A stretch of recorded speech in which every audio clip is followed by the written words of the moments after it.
شریعت مطہرہ نے ہر مسلمان کو اخلاقی طور پر اس بات کا پابند کیا ہے کہ اس کے زبان سے، اس کے ہاتھ سے یا اس کے کسی عمل سے کسی انسان کو، بالخصوص کسی مسلمان کو، کوئی تکلیف اور اذیت نہ پہنچے۔ آپ کا یہ سوال کہ قربانی کے دنوں کے اندر قربانی کے جانوروں کو لا کر گلیوں کو بند کر دینا یا اتنی جگہ گھیر لینا کہ جس سے گزرنے والوں کو تکلیف اور اذیت ہو، اس کا کیا حکم ہے؟ تو اس کا شرعی حکم یہ ہے کہ یہ سخت ناجائز اور گناہ کا کام ہے۔ راستوں کو بند کر دینا شریعت مطہرہ نے کبھی پسند نہیں کیا، اس کو تنگ کر دینا کہ جو گزرنے والوں کے لیے تکلیف کا باعث ہو، ازدحام کا باعث ہو، اور پھر وہاں مجمع لگا کر راستے کو بند کرنا، جانور کو دیکھنا، یہ تمام عمل شریعت مطہرہ میں غیر اخلاقی اور ناجائز ہے۔ بلکہ اعلیٰ حضرت امام علیہ سنت نے تو اپنے فتاوی شریف میں یہاں تک لکھا ہے، جو ہمارے وہاں ایک رواج چل پڑا ہے کہ سویم یا چہلم یا میت ہونے پر ہم گلیوں کو بند کر دیتے ہیں اور مین سڑک کے اوپر ٹینٹ لگا کر ہم کوئی ایصال ثواب کی محفل یا رسم کرتے ہیں۔ یہ بھی شریعت مطہرہ کے اندر محبوب عمل نہیں، اور یہ بھی گویا کہ شریعت مطہرہ نے اس کو پسند نہیں کیا، الا یہ کہ کوئی متبادل راستہ اس کے ساتھ ہو، یعنی ایک سڑک ایسی ہو کہ جس سے ٹریفک گزر سکتا ہو اور لوگوں کو تکلیف نہ ہو۔ یہ ایک الگ مسئلہ ہے کہ جب لوگوں کے گھروں کے اندر اس قدر تنگی ہے یا معاملات ہیں۔ پہلی بات یہ کہ ایصال ثواب وغیرہ کی محافل کا اہتمام تو مساجد کے اندر کرنا چاہیے یا کسی گراؤنڈ میں کرنا چاہیے، اور حتی الامکان کوشش کرنی چاہیے کہ راستے کو بند نہ کیا جائے، اور ایسا کہ راستہ ہی دوسرا نہ ہو اور ایک ہی گلی کو بند کر دیا اور دوسری گلی سے گزرنے میں ازدحام بنے، لوگوں کو تکلیف ہو، تو یہ شرعاً جائز نہیں۔ آئیے میں آپ کو حدیث پاک سناتا ہوں جو نبی کریم علیہ الصلوۃ والسلام کا ایک عمل، اور یہ ابو داؤد شریف کے اندر ہے۔ اب آپ دیکھیے کہ جانور کو لا کر گلی میں باندھنا یا اس کے لیے جگہ گھیرنا، اس کی تو کوئی شرعی اعتبار سے کوئی حیثیت نہیں ہے، لیکن جہاد فی سبیل اللہ، اللہ کی راہ میں جہاد کرنے والے مجاہدین جو اعلاء کلمۃ الحق کے لیے نکل رہے ہوں، ان پر بھی دیکھیے راستہ بند کرنے کی شریعت مطہرہ نے کس قدر پابندی لگائی۔ یہ حدیث پاک ابو داؤد شریف کے اندر ہے۔ حضرت سہل بن معاذ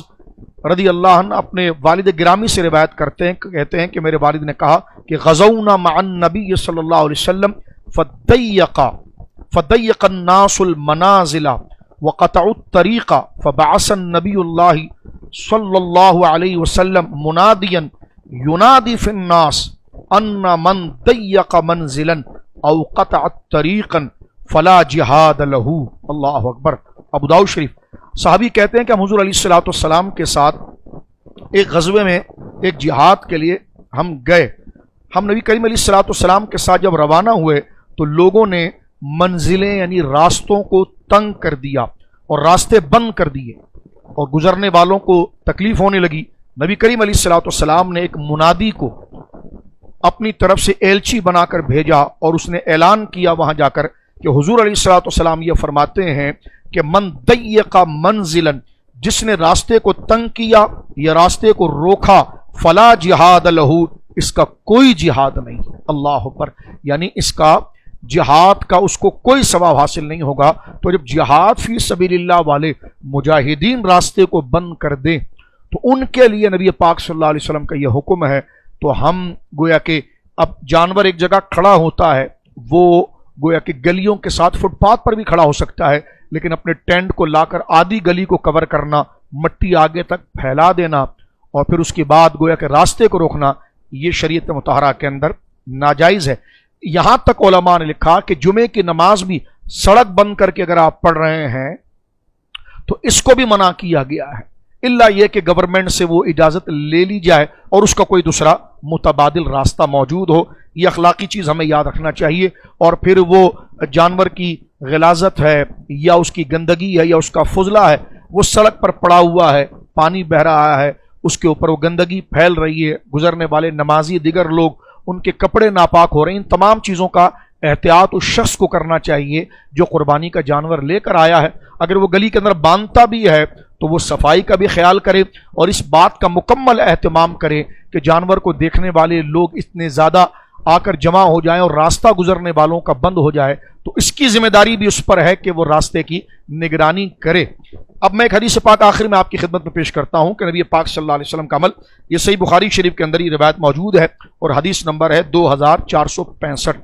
حضرت ابو سعید خدری کہتے ہیں کہ عن النبی صلی اللہ علیہ وسلم قال ایاکم والجلوس علی الطرقات فقالوا ما لنا بد انما هي مجالسنا نتحدث فيها قال فاذا ابیتم الى مجالس فآتوا الطریق حقها۔ صحابہ اکرام رضوان اللہ اجمعین کہتے تھے کہ نبی کریم علیہ الصلوۃ والسلام نے ہمیں کہا کہ راستوں میں بیٹھنے سے باز رہو، راستوں میں نہ بیٹھو۔ کہنے لگے یا رسول اللہ ہم وہاں پر بیٹھتے ہیں تھوڑا سستانے کے لیے، اپنے دوستوں سے بات کرنے کے لیے۔ تو سرکار نے فرمایا ٹھیک ہے، اگر تم راستوں میں بیٹھتے ہو تو راستے کا حق ادا کرو۔ اب راستے کا حق کیا ہے؟ نبی کریم فرماتے قالو وما الحق الطریق۔ صحابہ نے کہا یا رسول اللہ راستے کا کیا ہم پر حق ہے؟ سرکار نے فرمایا غض البصر، جب عورتیں اور خواتین وہاں سے گزریں تو تمہاری نگاہیں نیچے ہونی چاہیے۔ وکف الاذی، اور ہر وہ چیز جو راستے کے اندر تکلیف دہ ہو اس کو تم راستے سے ہٹاؤ تاکہ گزرنے والے کو تکلیف نہ ہو۔ ورد السلام، اور گزرنے والا اگر تم کو سلام کرے تو تم اس کے سلام کا جواب دو یا تم اس کو سلام کرو۔ وامر بالمعروف ونہی عن المنکر، اگر تم کوئی گزر رہا ہے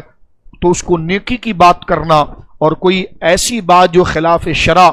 خلاف اخلاق اور خلاف مروت ہو تو اس سے پھر آپ لوگوں کو اپنی زبان کے ذریعے ادب و اخلاق کے ساتھ رہ کر تہذیب کے ساتھ ان کو اس برے کام سے باز رکھنا۔ فرمایا یہ کر سکتے ہو تو پھر تم سڑک پر بیٹھ سکتے ہو، نکڑ پر تم بیٹھ سکتے ہو۔ تو میرے بھائیوں دیکھو، شریعت مطہرہ نے تو جو نکڑ پر بیٹھتے ہیں، فٹ پاتھ پر بیٹھتے ہیں، ان کو بھی یہ کہا ہے کہ تم نہیں بیٹھ سکتے، اگر بیٹھو گے تو تمہیں یہ حق ادا کرنا ہوگا کہ جو راستے سے خواتین گزرتی ہیں تمہیں نظریں جھکانی ہوگی۔ راستے میں اگر کوئی پتھر، کنکر، کانٹا، لکڑی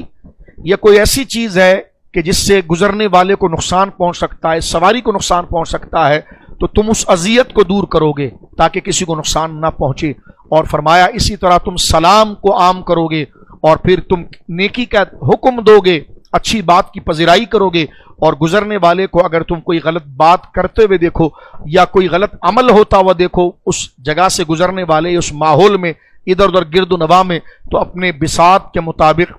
اپنے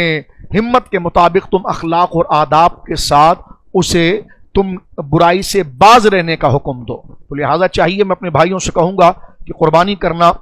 اور اچھے جانور لانا یقیناً مستحسن اور اجر کی بات ہے، لیکن آپ کی نیکی کے کام کی وجہ سے کسی کو تکلیف پہنچے تو یہ شریعت مطہرہ نے جائز نہیں رکھا ہے۔ ہمیں چاہیے کہ اگر ہم قربانی اللہ کی رضا کے لیے کر رہے ہیں تو اس میں ایسا کوئی رویہ اختیار نہ کریں جس سے اللہ اور اس کے نبی ناراض ہوتے ہیں، اور شریعت نے اس کو ممنوع اور ناجائز قرار دیا ہے۔ اللہ رب العالمین ہمیں ساری عبادتوں کے اندر اخلاص، للہیت عطا فرمائے، دکھاوے سے اور کسی کو تکلیف دینے سے اللہ ہمیں محفوظ فرمائے۔